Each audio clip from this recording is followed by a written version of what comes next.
سیدنا و مولانا محمد مبارک وسلم صلاۃ و سلام علیک یا سیدی یا رسول اللہ صلی اللہ علیہ وسلم۔ ایک شعر میں کہتے ہیں میں تو مالک ہی کہوں گا کہ ہو مالک کے حبیب، یعنی محبوب و محب میں نہیں میرا تیرا۔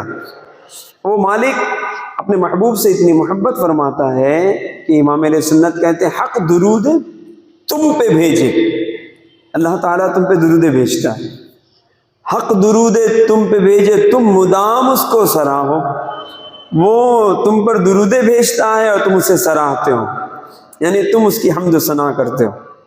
عقائد عالم صلی اللہ علیہ وآلہ وسلم کا نام نامی اسم گرامی ہے احمد۔ احمد کے معنی ہوتے ہیں بہت زیادہ حمد کرنے والا۔ احمد کے معنی کیا ہوتے ہیں؟ بہت زیادہ حمد کرنے والا، بہت زیادہ اللہ کی تعریف کرنے والا۔ تو یہ احمد ہیں، یعنی اللہ تبارک و تعالیٰ کی بہت زیادہ یہ حمد کرتے ہیں۔ اور عقائد عالم صلی اللہ علیہ وسلم کا ایک نام ہے محمد، اور محمد کے معنی ہوتے ہیں جن کی بہت زیادہ تعریف کی گئی۔ یہ اللہ کی تعریف کرتے ہوئے احمد ہیں، اور رب تبارک و تعالیٰ ان کی تعریف فرماتا ہے تو یہ محمد ہے۔ اور عقائد عالم کا نام میں نامی اسم گرامی عرش پر احمد ہے، زمین پر محمد ہے۔ کیا شان ہے ہمارے آقا صلی اللہ تعالی علیہ وآلہ وسلم کی۔ تو اعلیٰ حضرت نے کہا حق درود ہے تم پہ بھیجے تم مدام اس کو سراہو، وہ عطا دے تم عطا لو، وہ وہی چاہے جو چاہو۔ وہ عطائیں دیتا ہے تم عطائیں لیتے ہو، اور وہ وہی چاہتا ہے رب تبارک و تعالیٰ اے مصطفیٰ جو آپ چاہتے ہیں۔ عقائد عالم صلی اللہ علیہ وسلم کا تو نام نامی اسم گرامی ہی اللہ تبارک و تعالیٰ نے ایک نام ایک اسم صفت مصطفیٰ رکھا ہے۔ اور مصطفیٰ کے معنی کیا ہوتے ہیں؟ چنا ہوا۔ سرکار کا ایک نام ہے مرتضیٰ، ٹھیک ہے، جو ہم حضرت سیدنا علی المرتضیٰ رضی اللہ عنہ کے نام نامی اسم گرامی کے ساتھ میں بھی ہم اسے شامل کرتے ہوئے پکارتے ہیں مرتضیٰ۔ مرتضیٰ کے معنی ہوتے ہیں کہ جس کی رضا چاہی گئی، جس کی رضا۔ ڈاکٹر اقبال کا شعر ہے نا، خدا کی رضا چاہتے ہیں دو عالم، خدا چاہتا ہے رضائے محمد۔ ہمارے آقا صلی اللہ علیہ وآلہ وسلم وہ ہیں۔ خطبہ مسنونہ میں قرآن کریم کی جس آیت کریمہ کی میں نے تلاوت کا شرف حاصل کیا، ارشاد ہوا ان اکرمکم عند اللہ اتقاکم، تم میں سب سے بزرگ وہ ہے جو تم میں سب سے زیادہ تقوی والا ہے، جو تم میں سب سے زیادہ اتقا ہے۔ ایک مقام پر ارشاد ہوا سیجنبها الاتقا، قریب ہے کہ بہت جلد آزاد کر دیا جائے گا وہ جو سب سے بڑا متقی ہے۔ اور جیسے کہ میں نے جمعہ کے خطاب میں بھی عرض کیا تھا کہ یہاں اتقا سے مراد حضرت سیدنا ابو بکر صدیق کی ذات ہے، یعنی صدیق اکبر رضی اللہ تعالیٰ عنہ ایسے متقی ہیں کہ ان کے متقی ہونے کو تو قرآن کریم نے بیان کیا، یہ ایسے متقی ایسے پرہیزگار ہیں۔ اور کیوں نہ پرہیزگار ہوتے کہ قرب مصطفیٰ صلی اللہ علیہ وآلہ وسلم صحابہ کرام میں جس قدر صدیق اکبر کو ملا کسی اور کو حاصل نہیں ہوا، ایسا قرب ملا، کیونکہ ان کی ایک خواہش تھی۔ انہوں نے بارگاہ رسالت صلی اللہ علیہ وآلہ وسلم میں عرض کیا تھا کہ آقا میری 3 خواہشیں، میری 3 آرزو ہیں، میری 3 تمنائیں، میری 3 خواہشیں۔ وہ کیا ہے؟ پہلی خواہش یہ عرض کی کہ النظر الیک، یا رسول اللہ میں آپ کو دیکھتا رہوں، یہ میری خواہش ہے۔ دوسری خواہش ہے وانفاق مالی علیک، میں آپ کی ذات پر اپنا مال خرچ کرتا رہوں۔ تیسری خواہش ہے والجلوس بین یدیک، سرکار آپ کی بارگاہ میں حاضر رہوں، آپ کے قرب میں میری حاضری رہے۔ یہ میری 3 خواہشیں۔ انہوں نے ان 3 خواہشات کا سرکار صلی اللہ علیہ وسلم کی بارگاہ میں بیان کیا، میری یہ 3 خواہشیں ہیں، اور آقا دو عالم صلی اللہ علیہ وسلم نے ان کی خواہشیں پوری فرمائی۔ اور کس طرح؟ پہلی خواہش کیا تھی؟ النظر الیک، سرکار میں آپ کو دیکھتا رہوں۔ صدیق اکبر نبی پاک صلی اللہ علیہ وسلم کے اتنے قریب رہے کہ اس کی قربت کو یوں سمجھیں کہ غار ثور میں جب آقا دو عالم صلی اللہ علیہ وسلم نے ہجرت کی شب غار ثور میں آقا دو عالم صلی اللہ علیہ وآلہ وسلم نے تھوڑی دیر کے لیے یعنی کچھ وقت کے لیے نبی پاک صلی اللہ علیہ وآلہ وسلم نے اس غار کو اپنے وجود مسعود کی برکتیں عطا فرمائی۔ لوگ کتابوں میں یوں لکھ دیتے ہیں بعض سیرت نگار کہ سرکار نے پناہ لی۔ وہ آقا صلی اللہ علیہ وسلم کیا کسی غار کی پناہ لیں گے کہ جن کی پناہ لے کر کل عالم پل رہا ہے۔ کسی نے بہت پیاری بات کہی، ایک شاعر نے، کہتے ہیں کہ نہ مٹا پائے گی ہمیں دنیا، نہ مٹا پائے گی ہمیں دنیا، ایسی مضبوط تر پناہ ہمیں ہے۔ ارے وہ ہماری نگاہ میں نہ صحیح، ہم تو سرکار کی نگاہ میں، ہم سرکار صلی اللہ علیہ وسلم کی پناہ میں، تو کیا سرکار کسی غار کی پناہ لیتے؟ سرکار صلی اللہ علیہ وسلم نے غار ثور کو یہ شرف بخشا کہ سرکار نے اپنے قدم نازنین سے غار ثور کو نوازا۔ یہ عاشقوں کا انداز ہوتا ہے جو میں عرض کر رہا ہوں، اور ہم اہل سنت کا یہ حصہ ہے کہ ہم اسی انداز میں سیرت بیان کرتے ہیں۔ جی ہاں، یعنی اہل سنت کا انداز یہ ہوتا ہے کہ ان کے الفاظ سے بھی نا ادب جھلکتا نہیں، ادب چھلکتا ہے۔ جھلکنا تو ایک بات ہوئی، چھلکتا ہے، اور جس قدر ادب زیادہ ہوگا نا بارگاہوں کا، اکابرین کا، بزرگان دین کا، اور بارگاہ رسالت مآب کا، ہمارے اندر جس قدر ادب زیادہ ہوگا نا اسی قدر انشاءاللہ تعالی ہمیں برکت دنیا اور آخرت کی نصیب ہوں گی، اور آخرت کے انعامات اللہ تبارک و تعالیٰ کی بارگاہ سے عطائیں بخششیں اسی قدر ہمیں ملا کریں گے۔ صدیق اکبر رضی اللہ تعالیٰ عنہ نے جو کچھ بھی مقام و مرتبہ پایا ہے نا، یہ ادب رسول سے پایا ہے۔ بہت بڑے بارگاہ رسالت کے مؤدب شخصیت ہیں حضرت سیدنا صدیق اکبر رضی اللہ تعالیٰ۔ کیا عرض کرتے ہیں آقا؟ النظر الیک، سرکار میں چاہتا ہوں کہ میں آپ کو دیکھتا رہوں۔ غار ثور میں آقا دو عالم صلی اللہ علیہ وآلہ وسلم نے جب داخل ہونا چاہا، صدیق اکبر رضی اللہ عنہ نے عرض کیا کہ آقا آپ ٹھہریں، میں غار میں جاتا ہوں، کہیں ایسا نہ ہو کہ کوئی موذی شے، ایذا پہنچانے والی شے ہو کہ جو آپ کو تکلیف دے دے، آپ کو ایذا پہنچا دے، مجھے اجازت دے کہ میں غار کو صاف کروں۔ سرکار صلی اللہ علیہ وآلہ وسلم نے اجازت دی، یہ اندر داخل ہوئے۔ اندر داخل ہو کر جب دیکھا تو اس غار میں کئی سوراخ ہیں۔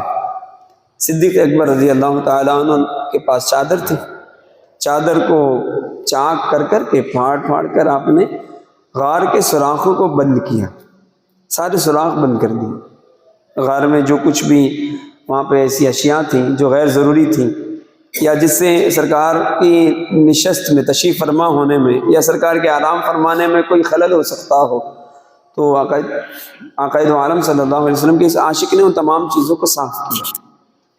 سب کچھ صاف کرنے کے بعد اب صدیق اکبر یہ بھی ملاحظہ کر رہے ہیں کہ ایک سوراخ باقی ہے اور چادر ختم ہو چکی۔ عرض کرتے ہیں کہ سرکار اب آپ تشریف لائیں۔ نبی پاک صلی اللہ تعالیٰ علیہ وآلہ وسلم غار میں داخل ہوئے۔ صدیق اکبر رضی اللہ تعالیٰ عنہ نے اس سوراخ پر اپنی ایڑی رکھ دی اور بیٹھ گئے۔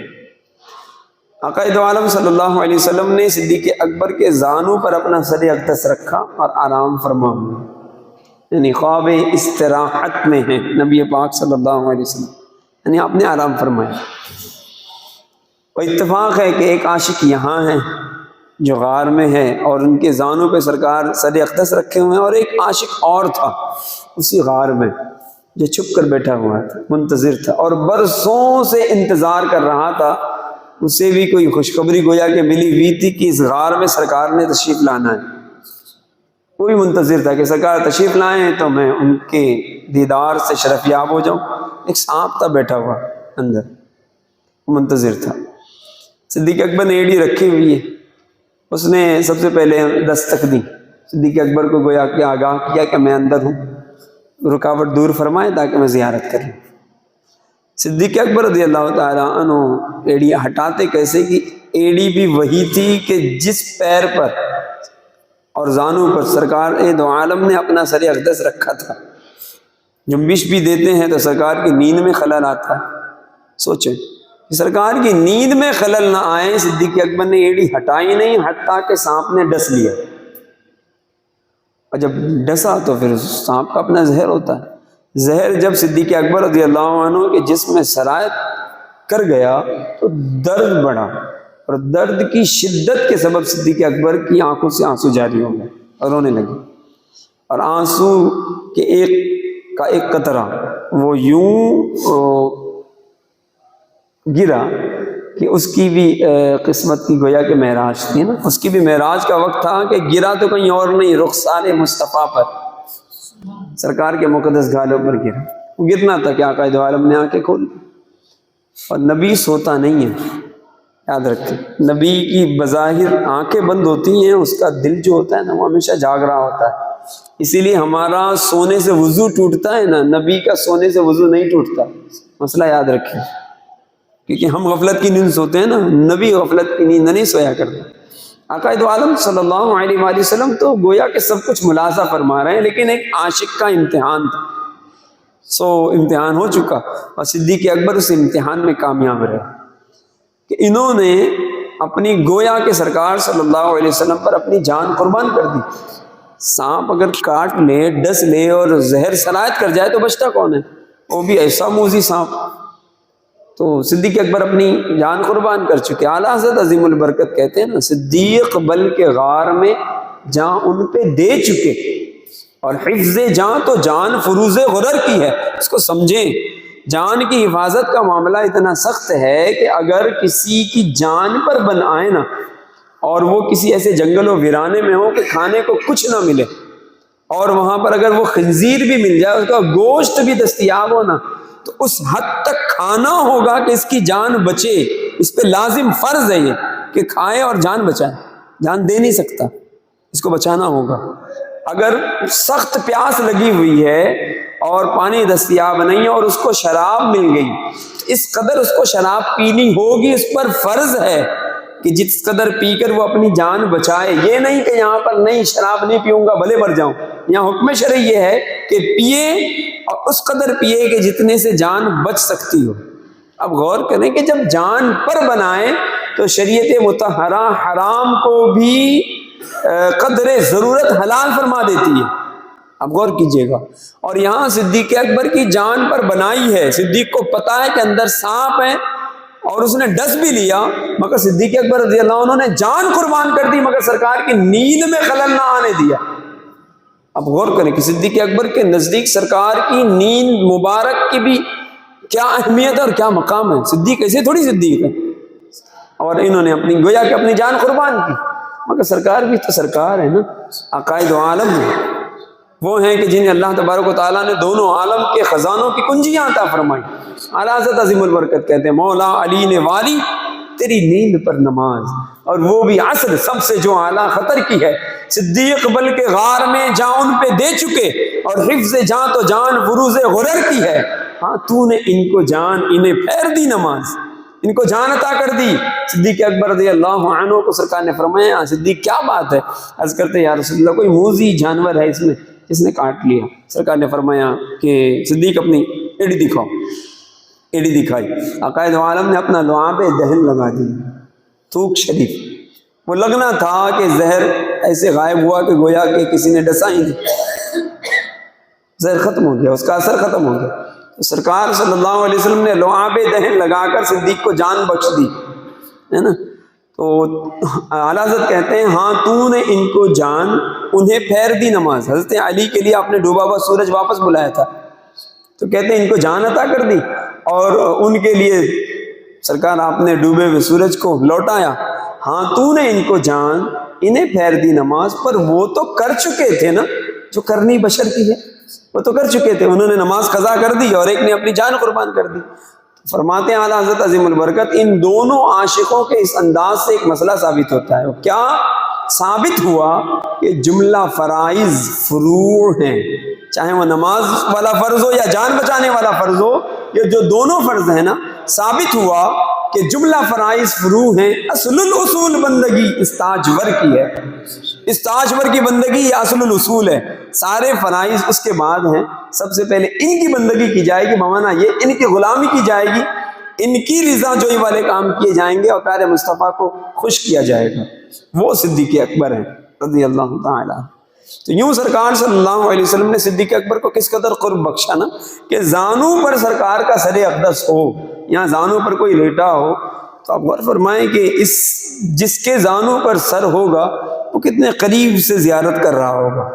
صدیق اکبر تو بالکل بیدار تھے نا اور زیارت کر رہے تھے. اچھا یہی غار ثور ہے کہ آقا دو عالم صلی اللہ علیہ وآلہ وسلم جب اندر تشریف لے گئے نا تو مکڑی تھی وہاں. مکڑی نے کیا کیا کہ فوری طور پر مکڑی عاشق رسول ہے تو اس نے دیکھا کہ سرکار اندر تشریف فرمائے تو باہر اس نے جالے بن دیا تاکہ جو دشمن اگر اس طرف آئیں تو ان کو یوں یہ خدشہ نہ ہو کہ اندر کوئی گیا ہوا ہے، بلکہ جالے دیکھے تو لگے کہ نہیں اندر تو کوئی نہیں ہوگا، اگر گیا ہوتا تو جالے نہ ہوتے. تو مکڑی نے جالے بن دیے اور کبوتری نے انڈے دے دیے، بالکل غار کے دہانے پر انڈے دے دیے تاکہ آنے والوں کو یہ نہ لگے کہ اندر کوئی ہے. اور پھر آقا دو عالم صلی اللہ علیہ وسلم جب غار ثور میں تشریف فرما ہیں تو دشمن تلاش کرتے کرتے کرتے وہاں پہنچے. اور غار ثور یہ ایسا غار ہے کہ اس قدر قریب پہنچے تھے کہ ان دونوں حضرات کو دشمنوں کے پیر نظر آ رہے تھے. تو صدیق اکبر رضی اللہ تعالیٰ عنہ کو خدشہ ہوا کہیں ایسا نہ ہو کہ یہ جان لیں کہ ہم یہاں ہیں. لیکن آقا دو عالم صلی اللہ علیہ وآلہ وسلم نے صدیق اکبر رضی اللہ تعالیٰ عنہ کو فرمایا کہ صدیق ڈرے نہ، ان اللہ معنا، ہمارا مولا ہمارا رب ہمارے ساتھ ہے، آپ ڈرے نہ. اور پھر یہ ہوا کہ وہ تلاش کرتے وہ لوٹ گئے اور صدیق اکبر رضی اللہ تعالیٰ عنہ پیارے آقا صلی اللہ تعالیٰ علیہ وآلہ وسلم کے ہمراہ یوں غار میں تشریف فرما رہے اور پھر ایک خاصا وقت برکتیں عطا فرمائیں اور پھر تشریف لیں گے. یہ صدیق اکبر رضی اللہ تعالیٰ عنہ یعنی اس قدر قرب سے اور اس قدر قریب ہو کر انہوں نے آقا دو عالم صلی اللہ علیہ وسلم کے رخ زیبا کی زیارت کی. پھر دوسری عرض کیا تھی؟ وَإِنْفَاقُ مَالِي عَلَيْكَ. جمعہ میں نے عرض کیا تھا نا کہ صدیق اکبر رضی اللہ تعالیٰ عنہ نے ایک دفعہ نہیں کئی مرتبہ اپنا مال بارگاہ رسالت میں قربان کیا. اور ایک مرتبہ تو یوں ہوا کہ گھر کا سارا ساز و سامان لے کر سرکار کے قدموں میں نچھاور اور نثار کر دیا. پوچھنے پر کہ جب سرکار نے فرمایا ابو بکر گھر کے لیے کیا چھوڑا تو عرض کرتے ہیں ابقیت اللہ ورسولہ، گھر کے لیے اللہ اور اس کا رسول چھوڑایا ہوں. پروانے کو چراغ تو بلبل کو پھول بس، صدیق کے لیے ہے خدا کا رسول بس. ابھی آپ نے کلام جو سنا نا امام صاحب کی زبانی، اس میں مقطع کے شعر میں علامہ حسن رضا خان علیہ رحمۃ الرحمٰن نے اسی لیے کہا ہے لٹایا گھر کئی بار اس محبت سے کہ لٹ لٹ کر حسن گھر بن گیا صدیق اکبر کا. تو کئی دفعہ سرکار صلی اللہ علیہ وآلہ وسلم کی بارگاہ میں انہوں نے اپنا مال قربان کیا. خواہش تھی نا سرکار کی بارگاہ میں کہ سرکار میری خواہش یہ ہے کہ میں اپنا مال آپ پر قربان کروں. سرکار نے یہ شرف انہیں عطا فرمایا، انہوں نے مال خرچ کیا. اور اس مال خرچ کر کے صحابہ کرام نے مرضوان پر یہ بات ظاہر و باہر ہوئی، روشن ہو گئی کہ صدیق بارگاہ رسالت میں اپنا سب کچھ قربان کرنے کا جذبہ رکھتے ہیں، سب کچھ قربان کیا. تیسری خواہش یہ تھی کہ والجلوس بین یدیک، سرکار آپ کی بارگاہ میں حاضر رہوں. صدیق جس قدر حاضر رہے کوئی صحابی حاضر نہ رہا پوری زندگی، جس قدر صدیق اکبر کو قرب ملا، حتیٰ کہ یہ حاضری ہی تو ہے کہ آقا دو عالم صلی اللہ علیہ وسلم نے اپنے پہلو میں جگہ عطا فرمائی. اب بھی پہلو میں ہیں تو سرکار فرماتے جب قیامت برپا ہوگی اور لوگ اپنی قبروں سے نکلیں گے تو میں مصطفیٰ اس طرح اپنی قبروں سے باہر تشریف لاؤں گا کہ میرے ایک ہاتھ میں صدیق اکبر کا ہاتھ ہوگا، دوسرے ہاتھ میں فاروق اعظم کا ہاتھ ہوگا. یہ دونوں میرے خاص نائب ہیں. یہ مقام صدیق ہے رضی اللہ تعالیٰ عنہ. اور دوسری طرف سیدنا فاروق اعظم کی بھی اپنی برکت ہے اور ان کی اپنی شان ہے کہ آقا دو عالم صلی اللہ علیہ وآلہ وسلم نے صدیق اکبر کے بالکل قرب میں جسے جگہ عطا کی وہ سیدنا فاروق اعظم. اس لیے شاعر نے بڑی پیاری بات کہی، ان سے کہی کہ جن کو شیخان سمجھ میں نہیں آتے. یہ دونوں حضرات ایک مکتب فکر ہے جن کو سمجھ میں نہیں آتے. یہ دونوں سے خاصی دشمنی رکھتے ہیں. عثمان غنی سے بھی اختلاف ہے اور پھر جو کچھ سارا رابطہ ہے وہ بقول ان کے کہ مولا علی سے، حضرت علی رضی اللہ تعالیٰ عنہ، مگر حضرت علی ان کو پہلے ہی رد کر چکے ہیں. یہ واقعی ردی ہیں، پہلے سے رد ہو چکے ہیں. لیکن ان کو خصوصاً اختلاف کن سے ہیں؟ شیخین سے. شیخین کنہیں کہتے ہیں؟ حضرت سیدنا ابو بکر صدیق و سیدنا فاروق اعظم. شیخ نصیر سے پوچھئے تو وہ کہتے ہیں کہ نام آنے سے ابو بکر عمر کا لب پر بلکہ نام آتے ہی ابو بکر عمر کا لب پر تو بگڑتا ہے وہ پہلو میں سلائے ہوئے ہیں، تو بگڑتا ہے وہ پہلو میں سلائے ہوئے ہیں۔ تو یوں آقا دو عالم صلی اللہ علیہ وآلہ وسلم کے قرب میں جو صدیق اکبر آرام فرما ہے، خود سے نہیں گئے، سرکار کی اجازت سے گئے۔ آقا دو عالم نے نہیں اجازت عطا فرمائی نا۔ صدیق اکبر رضی اللہ تعالیٰ عنہ کی ایک وصیت تھی، وصیت کیا تھی کہ جب میرا انتقال ہو جائے نا تو میرے جنازے کو تیار کر کے سرکار صلی اللہ علیہ وآلہ وسلم کی بارگاہ میں پیش کرنا، مواجہی کے باہر میرا جنازہ لے جا کر وہاں رکھنا، اور پھر سرکار کی بارگاہ میں سلام عرض کرنا، اور سلام عرض کر کے یہ عرض کرنا کہ آقا ابو بکر حاضر دربار ہے، بس اتنا کہنا۔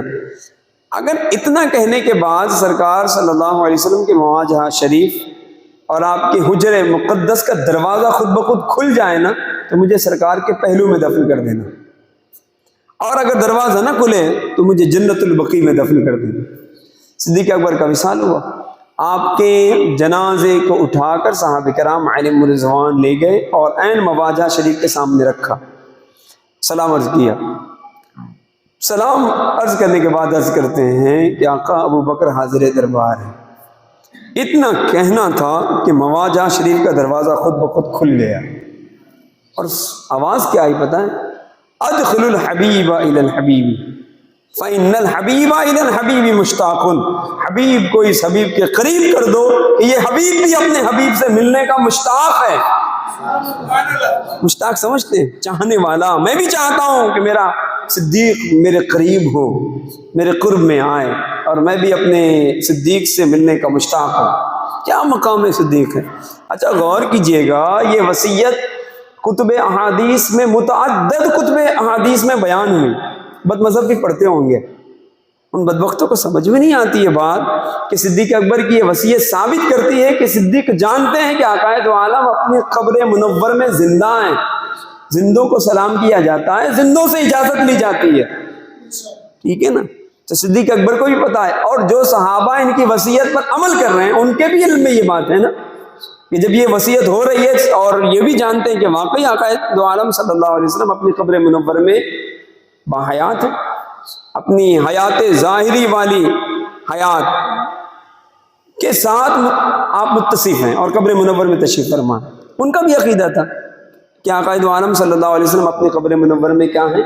زندہ ہیں۔ اس لیے ہمارا بھی عقیدہ وہی ہے جو امام اہل سنت نے بیان کیا کہ تو زندہ ہے واللہ، تو زندہ ہے واللہ، تو زندہ ہے واللہ، تو زندہ ہے واللہ، میری چشم عالم سے چھپ جانے والے، میری چشم عالم سے چھپ جانے والے۔ یہی عقیدہ حضرت سیدتنا عائشہ صدیقہ کا بھی تھا۔ جب سرکار صلی اللہ علیہ وسلم کا وصال ظاہری ہو گیا اور سرکار صلی اللہ علیہ وسلم اپنی قبر منور میں تشریف فرما ہیں، تو جب حضرت عائشہ صدیقہ اس حجرے میں جایا کرتی تھی نا تو چہرے پر آپ پردہ نہ فرماتی، یوں ہی جایا کرتی۔ پھر جب سیدنا صدیق اکبر کا وصال ہوا اور ان کی قبر عین پہلو مصطفیٰ میں بنی تو حضرت سیدتنا عائشہ صدیقہ رضی اللہ تعالی عنہ اسی طرح اسی انداز میں اس حجرے میں جایا کرتی تھی۔ لیکن جب سیدنا فاروق اعظم رضی اللہ تعالی عنہ کی وہاں حاضری ہوئی نا آقا دو عالم صلی اللہ علیہ وسلم کے قرب میں، پھر جب سیدتنا عائشہ صدیقہ رضی اللہ تعالی عنہ اس حجرے میں داخل ہوتی تو پردہ فرمایا کرتی تھی، کیونکہ ایک تو شوہر نامدار ہیں، دوسرے والد بزرگوار ہیں، اور تیسرے سیدنا فاروق اعظم ہیں کہ جن سے اس طرح کے کوئی رشتہ نہیں ہے نا، وہ تو نامحرم تھے نا۔ تو گویا کہ حضرت عائشہ صدیقہ رضی اللہ تعالی عنہ اپنے اس فعل سے یہ عقیدہ سمجھا رہی ہیں کہ لوگوں نہ صرف آقائے دو عالم صلی اللہ علیہ وسلم اپنی قبر منور میں زندہ ہیں بلکہ صدیق بھی زندہ ہیں اور فاروق بھی حیات ہیں کہ زندوں سے پردہ کیا جاتا ہے نا، زندوں سے پردہ کیا جاتا ہے نا. تو سیدنا فاروق اعظم ایسے حیات ہیں کہ ان کی زندگی کا یہ عالم ہے کہ سیدتنا عائشہ صدیقہ رضی اللہ تعالی عنہ پردہ فرما رہے ہیں، یعنی ان سے پردہ کر رہی ہیں.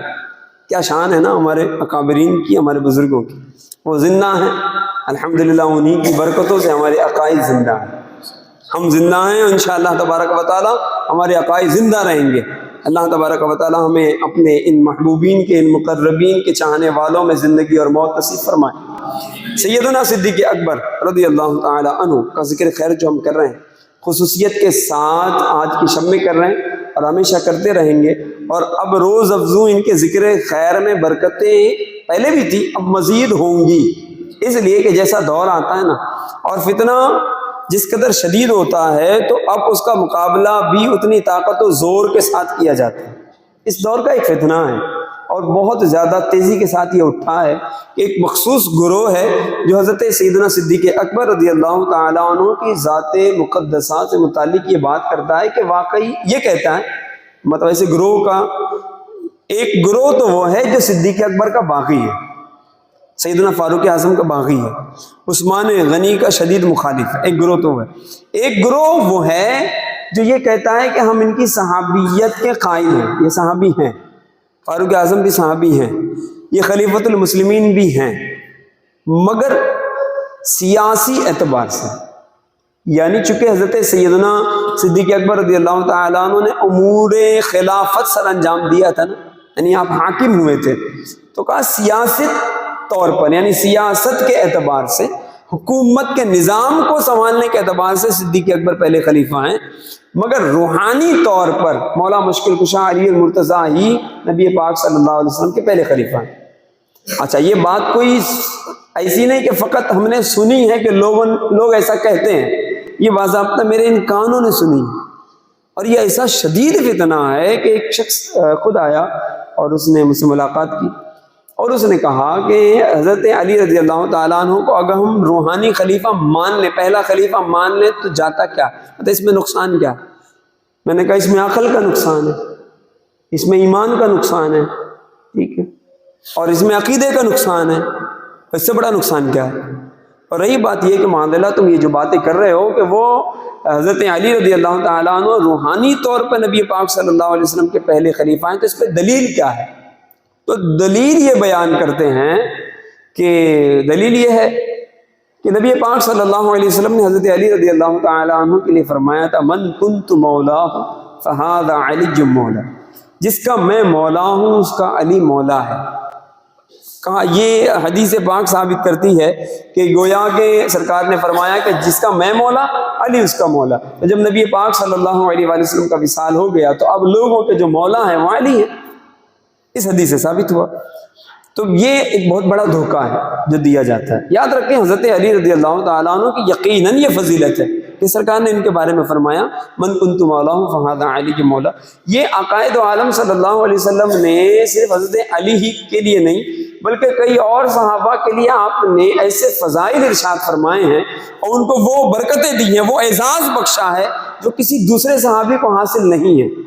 اس کی مثال ایسے سمجھیں، نبی پاک صلی اللہ علیہ وسلم نے ایک صحابی کے لیے 2 وقت کی نمازیں معاف فرمائیں اور 3 وقت ہی کی نمازوں کا انہیں حکم دیا کہ تو فقط 3 وقت کی نمازیں پڑھا کر، تجھ پہ فقط 3 وقت کی نماز فرض ہے. ایک صحابی کو سرکار صلی اللہ علیہ وسلم نے ان کے عرض و معروض پر سرکار نے یہ ارشاد فرمایا. تو یہ جو ارشاد تھا یہ کس کے لیے تھا؟ اس مخصوص صحابی کے لیے تھا. حضرت علی کے لیے ایسا کوئی ارشاد نہیں ہے. تو کیا وہ صحابی درجے میں حضرت علی سے بڑھ گئے؟ حضرت سراقہ ہیں، صحابی رسول ہیں. حضرت سراقہ کو عقائد عالم صلی اللہ علیہ وسلم نے سونے کے کنگن حلال فرما دیے تھے. فرمایا تھا کہ اے سراقہ میں تیرے ہاتھوں میں قیصر و کسریٰ کے کنگن دیکھتا ہوں، اور پھر انہیں سونے کے کنگن پہنائے گئے. یہ حضرت سراقہ ہی کے لیے جائز تھے، کسی اور صحابی کے لیے سرکار صلی اللہ علیہ وسلم نے سونے کو حلال نہیں فرمایا. تو حضرت سراقہ کیا اس فضیلت کو پا کر دیگر تمام صحابہ کرام علیہ رضوان سے افضل ہو گئے؟ افضل و مفضول کا یہ معیار ہی نہیں ہے نا. افضل و مفضول کا معیار وہ ہے جو خود آقا دو عالم صلی اللہ علیہ وسلم نے طے فرمایا، اور نبی پاک صلی اللہ علیہ وسلم نے اپنی حیات طیبہ میں ہمیشہ ہمیں اگر کسی کو اپنی نعمت عطا کی ہے، کسی کو اپنا نائب کیا ہے، تو فقط صدیق اکبر کو کیا ہے۔ اور خود ارشاد فرمایا کہ جب تک ابو بکر تمہارے درمیان موجود ہیں، کسی دوسرے کے لیے روا اور جائز نہیں ہے کہ وہ مجھ مصطفیٰ کے مسلح پر آئے اور کوئی تو میرا نائب بنے۔ صدیق اکبر کی موجودگی میں کسی اور کے لیے یہ روا نہیں، کسی اور کو یہ اجازت نہیں۔ اور پھر صدیق اکبر رضی اللہ تعالی عنہ کی شان یہ ہے نا کہ نبی پاک صلی اللہ علیہ وآلہ وسلم نے روایتوں میں ہے کم و بیش 17 نمازیں صدیق اکبر رضی اللہ عنہ کی اقتداء میں سرکار نے ادا فرمائی ہیں کہ امام صدیق تھے، اور آقا دو عالم صلی اللہ علیہ وآلہ وسلم نے انہیں امامت کا شرف عطا کیا۔ نبی پاک صلی اللہ علیہ وسلم نے ان کے پیچھے نمازیں پڑھی، کم و بیش 17 نمازیں۔ یہ کسی اور صحابی کو شرف حاصل نہیں ہے، یہ فقط صدیق اکبر رضی اللہ تعالی عنہ کو۔ اور پھر صدیق اکبر رضی اللہ تعالی عنہ کی شان یہ ہے کہ خود حضرت علی فرمایا کرتے تھے کہ جو مجھے صدیق و فاروق پر افضل بتائے نا تو میں اسے مفتری کی سزا دوں گا، 80 کوڑے لگواؤں گا اسے۔ میں صدیق اکبر فاروق اعظم سے افضل نہیں، تو خود مولا مشکل کشا فرماتے ہیں میں ان سے افضل نہیں ہوں۔ اور پھر غور فرمانے کہ نبی پاک صلی اللہ علیہ وآلہ وسلم نے جب وصال ظاہری فرمایا اور حضرت صدیق اکبر خلیفۃ المسلمین بنے، ایک روایت کو ثابت کر دے کہ حضرت علی رضی اللہ تعالی عنہ نے ان کی مخالفت کی ہو کہ میں آپ کو خلیفۃ المسلمین تسلیم نہیں کرتا۔ پھر غور فرمائیں، صدیق اکبر کے بعد فاروق اعظم کا دور آیا، حضرت علی رضی اللہ تعالیٰ عنہ سے ایک روایت ثابت نہیں کہ آپ نے فاروق اعظم کی مخالفت فرمائی ہو کہ آپ کیوں خلیفۃ المسلمین بن گئے، میں خلیفۃ المسلمین بننے کا حقدار ہوں۔ ایسی کوئی روایت ثابت نہیں۔ تو غور کریں کہ جب حضرت علی رضی اللہ تعالیٰ عنہ اختلاف نہ فرمائیں، حضرت علی جنہیں خلیفۃ المسلمین تسلیم کریں، یہ کون ہوتا ہے آج کا شخص جو معاملہ یہ بکواسے کرے گا کہ در حقیقت خلیفۃ المسلمین تو روحانی طور پر حضرت علی تھے نا۔ اسی لیے میں نے دوران بیان جمعہ میں بھی عرض کیا اور اب بھی عرض کرتا ہوں، کسی دھوکے میں نہ آئیے گا، صدیق اکبر ہر اعتبار سے افضل و اعلیٰ ہیں، وہ چاہے شریعت کے معاملات ہوں یا طریقت کے معاملات ہوں، ٹھیک ہے۔ اور نماز میں کسی کو امام بنانا نا، یہ فقط اچھا اس کا سیاست سے تعلق کیا ہے کہ کسی کو مسلح امامت دینا، اس کا سیاست سے کیا تعلق ہے؟ سیاست کا معاملہ یہ امور مملکت سے ہے، نظام حکومت سے ہے، لیکن نبی پاک صلی اللہ علیہ وسلم نے انہیں اپنا مسلح عطا کر کے گویا یہ اشارہ دے دیا کہ نہ صرف سیاسی معاملات میں بلکہ معاملات اگر طریقت کے بھی ہوں تو مجھ مصطفیٰ نے صدیق اکبر رضی اللہ تعالی عنہ کو یہ مقام عطا کیا ہے کہ میرے بعد اگر کوئی میرا نائب ہوگا تو ابو بکر ہوگا اور صدیق اکبر ہوں گے۔ تو چاہے وہ شریعت ہو کہ طریقت ہو کہ حقیقت ہو کہ معرفت ہو کہ محبت ہو کہ الفت ہو کہ قربت ہو کہ سیاست ہو، ہر لحاظ سے صدیق اکبر رضی اللہ تعالی عنہ تمام ہی صحابہ علیہم الرضوان سے افضل و اعلیٰ ہے، یاد رکھیں یہ عقیدہ۔ اور پھر ان کے بعد جو ہستی ہے درجے اور مرتبے کے اعتبار سے وہ سیدنا فاروق اعظم رضی اللہ تعالیٰ عنہ، پھر سیدنا عثمان غنی اور پھر مولا مشکل کشا علی المرتضیٰ کا اپنا مقام ہے۔ لوگ یہ سمجھتے ہوں گے معاذ اللہ، مطلب ظالم جو ہمارا دشمن جو ہے وہ دھوکہ دینے کی کوشش کرتا ہے کہ ہم حضرت علی رضی اللہ تعالیٰ عنہ سے محبت نہیں کرتے۔ حقیقی معنوں میں حضرت علی رضی اللہ تعالیٰ عنہ سے سچی محبت کرنے والے ہم ہی ہیں، جی ہاں، کیونکہ حضرت علی نے بھی اپنی محبت کا معیار بیان کیا ہے نا۔ خود آپ نے ارشاد فرمایا کہ 2 گروہ جو ہوں گے نا میری ذات کو لے کر گمراہ ہو جائیں گے، ایک میری محبت میں گمراہ ہو جائے گا، ایک میری عداوت میں گمراہ ہو جائے گا، اور جو اعتدال پر رہے گا وہی گروہ سچا ہوگا، وہی گروہ وہ ناجی ہوگا، نجات پانے والا ہوگا، اور وہ گروہ اہل سنت و جماعت ہے۔ عداوت میں گمراہ ہوئے نا، خارجی ہوئے نا گمراہ، خارجی ایسے تھے حضرت علی رضی اللہ تعالیٰ عنہ سے دشمنی کر کے جنگیں کی ہیں، لڑائیاں کی ہیں انہوں نے۔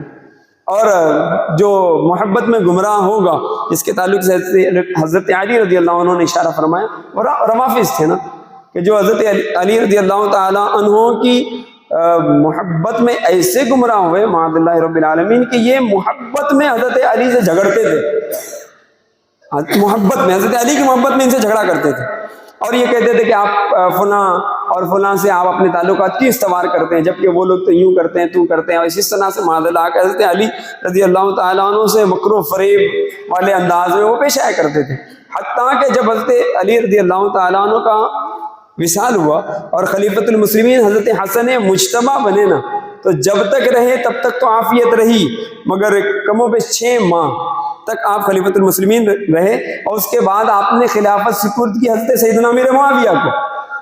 حسن مجتبیٰ نے کچھ دیکھا، خوبیاں دیکھی، صفتیں دیکھی، تو سیدنا امیر معاویہ رضی اللہ تعالیٰ عنہ کو خلیفۃ المسلمین بنایا نا۔ آپ نے خلافت سپرد کی نا، اور یہ سپرد کرنا تھا کہ یہی وہ لوگ جو حضرت علی سے محبت کے دعوے دار تھے، سیدنا حسن مجتبیٰ کے پیروں کے نیچے سے مسلح چھینے تھے انہوں نے، اور کہا تھا حسن تم نے کیا کر دیا، تم نے اپنے والد کے باغی اور اپنے والد کے دشمن کے ساتھ تم نے صلح کر لی، اور حضرت حسن مجتبیٰ کے پیروں کے نیچے سے مسلح کھینچے، آپ کی گیسوؤں کو کھینچا اور آپ کو اذیتیں پہنچائیں، آپ کو زد و خوف کیا، اور کہا کہ تم کیسے بیٹے ہو کہ جو تمہارے والد کا دشمن تھا تم نے اس سے صلح کر لی۔ اور حضرت حسن مجتبیٰ رضی اللہ تعالیٰ عنہ اپنی صلح پہ قائم رہے۔ نہ صرف حسن مجتبیٰ بلکہ آپ کے کہنے پر سیدنا امام حسین رضی اللہ تعالیٰ عنہ نے سیدنا امیر معاویہ سے بیعت کی، اور پھر ایک بہت بڑی تعداد نے پھر ان دونوں حضرات کی بیعت کے بعد ان حضرات نے بھی سیدنا امیر معاویہ رضی اللہ تعالیٰ عنہ سے بیعت کی۔ اس لیے سیدنا امیر معاویہ رضی اللہ تعالیٰ عنہ صحابی رسول ہیں، کاتب وحی ہیں، تو ان کی صحابیت میں ذرہ برابر بھی کوئی شک اور شبہ کی گنجائش نہیں ہے۔ اس لیے چونکہ یہ صحابی رسول ہیں، یہ جنتی ہیں، اور ہم ان کے متعلق ہمیشہ عقیدت محبت ہی کا اظہار کریں گے، اپنے نہ دل میں نہ ذہن میں کوئی بھی خلش نہیں لائیں گے سیدنا امیر معاویہ سے متعلق۔ یہی اہل سنت کا مزاج ہے، یاد رکھیے گا۔ تو سیدنا امیر معاویہ ہوں یا ان کے والد حضرت سیدنا ابو سفیان ہوں یا دیگر تمامی صحابہ کرام علیہم رضوان ہوں، اور صدیق اکبر تو پھر صدیق اکبر، ان کا کیا مقام و مرتبہ ہے، محدث اعظمین سے پوچھئے۔ محدث اعظمین کہتے ہیں مرتبہ حضرت صدیق کا ہے یہ سید، ہر فضیلت کے یہ جامع ہے نبوت کے سوا۔ کیا بات کریں، صدیق اکبر کے کتنے واقعات ہیں، اور واقعات بیان کرنے پر آئیں تو خاصا وقت درکار ہے۔ المختصر میں عرض کرتا ہوں، 22 جمادی الاخری، 22 جمادی الثانی، اسی کو جمادی الثانی بھی کہا جاتا ہے، یہ سیدنا صدیق اکبر رضی اللہ تعالیٰ عنہ کی تاریخ عرس ہے، یہ شب عرس ہے۔ کل کا دن یہ حضرت سیدنا صدیق اکبر رضی اللہ تعالیٰ عنہ کی تاریخ عرس ہے۔ اس کو اب بہت زیادہ اہمیت دے کے منایا جائے، تاکہ لوگوں کے ذہنوں میں خلیفہ اول سے متعلق، ان کی سیرت طیبہ سے متعلق آگہی ہو، لوگ جانیں، اور لوگ اہل سنت کے عقائد و نظریات سے واقف ہوں اور اس پہ قائم رہیں۔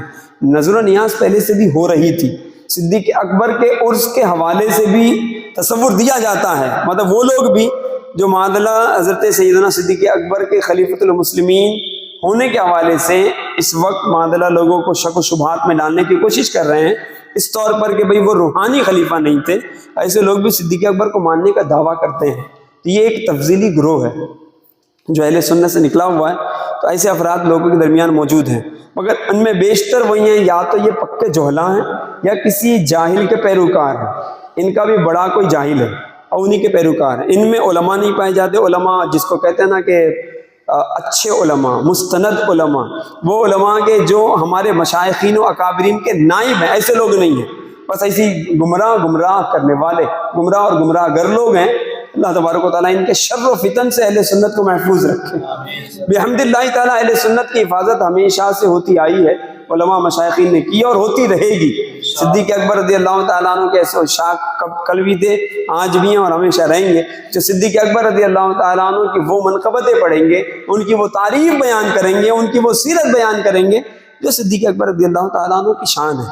ہم کچھ چھپاتے نہیں ہیں، نہ ڈھکتے ہیں، جن کی جو فضائل ہیں، جو عظمتیں ہیں، جو شانیں ہیں، ہم بیان کرتے ہیں اور اعلانیہ بیان کرتے ہیں، ٹھیک ہے، چاہے وہ صدیق اکبر ہو یا سیدنا فاروق اعظم یا حضرت سیدنا عثمان غنی، اور پھر مولا مشکل کشا علی المرتضیٰ کے فضائل کوئی ہم سے سنے نا، ہم بیان کریں گے، لیکن وہی فضائل بیان کریں گے کہ جس قدر فضائل بیان کرنے کی شریعت نے تاکید کی، جو حدود بیان کی ہیں ان حدوں کے ساتھ میں، ورنہ معاذ اللہ حضرت علی المرتضیٰ کے فضائل بیان کرنے میں لوگ تو معاذ اللہ مشرکانہ افعال تک اور عقائد تک رکھ گئے، افعال کر گئے، اور ایسے لوگ بھی موجود ہیں روئے زمین پر جو معاذ اللہ بہت حدوں کو پار کیے ہوئے ہیں۔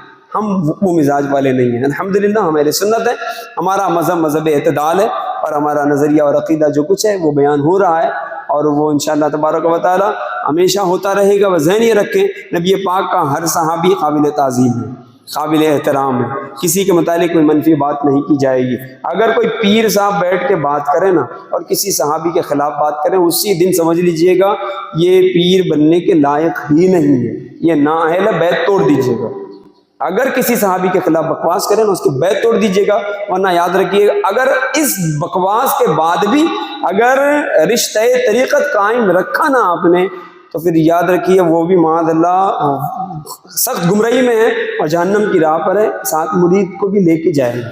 اس لیے فوراً دامن چھڑا لیجئے گا ایسے پیروں سے جی یہ باتیں کرتے ہوئے ملے اور معاذ اللہ اہل بیت کی فقط محبت کا دعویٰ کر کے اور اس طرح کی باتیں کر کے دیگر صحابہ کرام عالم رضوان کے خلاف باتیں کریں، چاہے وہ پیر صاحب ہوں یا کوئی آپ کے اندر کا کوئی فرد ہو جو اس طرح کے شک و شبہات میں پڑ چکا ہے، برائے کرم اسے علماء سے ملائیں، لائیں، ہم انہیں سمجھائیں گے، اور ان کے ذہنوں میں جو بھی کسی کی طرف سے ڈالے ہوئے شک و شبہات ہم اسے دور کرنے کی کوشش کریں گے۔ یہ ہے کہ ہمارا کام کسی کو جھلکنا، ڈانٹنا، بھگانا نہیں ہے، لوگوں کو قریب کریں۔ لیکن اگر کوئی پیر صاحب بنا بیٹھا ہے تو ظاہر سی بات آپ تو اس کی اصلاح کرنے سے رہے نا، وہ تو ایسی مسند پہ بیٹھا ہوا ہے، تو اس کو علماء کے حوالے کریں، علماء اسے سمجھائیں گے، یا وہ علماء سے سمجھے، آپ اپنا دامن بچا لیجئے گا، ورنہ وہ حال یہی ہوگا کہ ہم تو ڈوبے ہیں سر، تم کو بھی لے ڈوبیں گے، ہم تو گئے ہوئے ہیں، سارے مریدوں کو لے کے جائیں گے۔ ہم تو الحمدللہ ان پیروں کے ماننے والے، خصوصاً امام اہل سنت اعلیٰ حضرت عظیم البرکت کی شخصیت وہ ہیں کہ جنہوں نے واقعی ہمیں عقائد و نظریات سمجھا دیے، صحابہ ہوں کہ اہل بیت ہوں کہ ازواج مطہرات ہوں کہ نبی پاک صلی اللہ علیہ وسلم، اور نبی پاک کی برکتیں پائے ہوئے دیگر تمام ہی انبیاء کرام علیہ السلام اور رسولان الزام، ان کی عظمت و شان کیا ہے میرے امام اہل سنت نے سمجھا دیا۔ اللہ تبارک و تعالیٰ کی شان، اللہ تعالیٰ کی حمد کیا ہے وہ بھی میرے اعلیٰ حضرت نے سمجھا دیا۔ ہمارے لیے معیار ہے رضا، ہمارے لیے معیار ہے اعلیٰ حضرت عظیم البرکت۔ اس لیے کوئی اگر اپنی سنیت کو ثابت کرتا ہو نا تو فتاوی رضویہ کے معیار پر وہ اپنی سنیت کو ثابت کرے، اس سے ہٹ کر بات کرتا ہے، اعلیٰ حضرت کی سوچ سے، ان کی فکر سے اختلاف کرتے ہوئے کہتا ہے اور باتیں کرنے آتا ہے، اس سے دور رہیے گا، اس سے بچ کے رہیے گا، ورنہ پھر شیطان کو بہکاتے دیر نہیں لگتی۔ اللہ تبارک و تعالیٰ ہمارے ایمان اور عقیدے کی حفاظت فرمائے۔ اللہ تعالیٰ ہمیں اہل بیت اور صحابہ کرام علیہ رضوان کی محبتوں میں زندگی، انہی کی محبتوں میں اللہ تعالیٰ ہمیں موت نصیب فرمائے، انہی کی محبت میں روز محشر اللہ تعالیٰ ہمیں اٹھنا نصیب کرے۔ آمین بجاہ النبی الامین صلی اللہ علیہ وآلہ وسلم۔ کھڑے ہو جائیں، صلوات